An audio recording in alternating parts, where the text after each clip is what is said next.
We have some very special guests here with us today. Several groups, but Secretary, read the caption. Senate Resolution 560 by Senators Albers of the 56th and others, recognizing February 15, 2024 as Donor Day at the State Capitol and for other purposes. Whereas by celebrating Donor Day at the State Capitol and sharing the Donate Life message, we can save and heal more lives and honor donors' legacy of generosity and compassion. Now therefore be it resolved by the Senate that the members of this body commend the selfless individuals and their families who make donation possible, as well as the member organizations of Donate Life Georgia, for their tireless dedication to educating Georgians about saving lives through organ, eye, and tissue donation, and recognize February 15, 2024 as Donor Day at the State Capitol. That completes the order, Mr. President. Is there objection to the adoption of the resolution? Chair hears none. The resolution is adopted. Gives me great pleasure to introduce a senator from the 56 to recognize and introduce this fine group of people behind me. Senator, the floor is yours.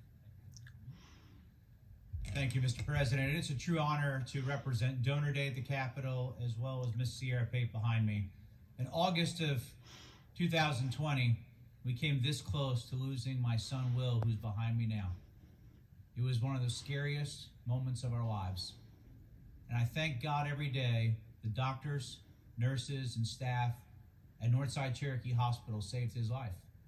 But at 24 years old, my young son had to go on dialysis. We began a journey that we never expected in life. But it was July 1st of 2021, I got the greatest phone call of my life. They said, "John, you're not just a match, you're a darn near perfect match." And on July 21st, 2021, Will and I walked arm in arm into Emory Hospital and had successful transplant surgery. And behind me you can see we are both extraordinarily healthy. Everything in our lives are wonderful, and we have made this our life mission, both here in Georgia and around this country, to help people get life-saving organs. We passed the Giving the Gift of Life Act unanimously through the Senate, and Governor Kemp signed the law. We've passed it in dozens of states already, and we're working on a federal version as well. We've got folks here in the gallery as well from numerous locations, as well as behind me from LifeLink, from the Georgia Transplant Foundation, from the Eye Donation Center, etc. I'm going to ask all those folks to stand up. Piedmont Hospital, Emory, if you're here, please stand up in the gallery.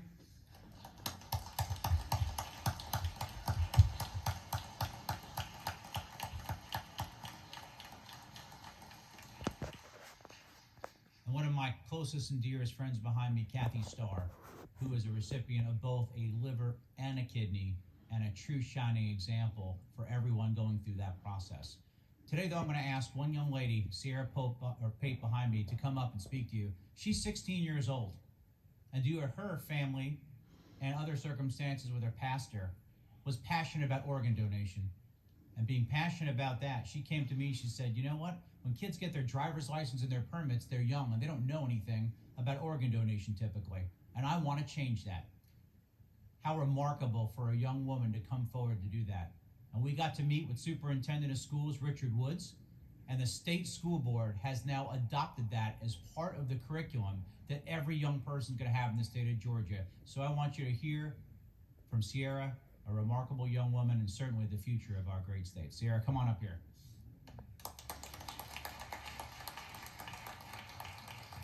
It is a pleasure to be here. Like Senator Albers said, I do have a personal connection to organ donation. Several years ago, my uncle received a heart transplant and lived many more years. Simultaneously, my minister sadly passed away because she did not receive a transplant in time. So, it was then my family found the true importance of organ donation. And then last year, as I was filling out the form for my driver's permit, it asked the simple question, "Do you want organ donor displayed on your license?" And I checked yes. Upon returning back to school and having conversations with many of my peers, I realized many of them didn't even know if they signed up to be an organ donor or not, let alone the true meaning behind the question. So, there I found, in order to increase organ donation consent rates across the state of Georgia, we must improve the education system first on the organ donation and transplantation system before people visit the DMV. And then after reading about Senator Albers' altruistic gift to his son, I emailed him and was so grateful to receive a response. Today, almost 3,000 Georgians are waiting on an organ transplant. The Georgia Medicare is spending nearly $95,000 per person per year for every person on kidney dialysis. Youth registration will move this needle in the state of Georgia, and education can save lives. Thank you to Senator Albers, Superintendent Woods, the State of Georgia Board of Education, and the LifeLink Foundation for making this change possible. You are leaders in our nation, and you are ensuring the lives of Georgians are a priority. Thank you.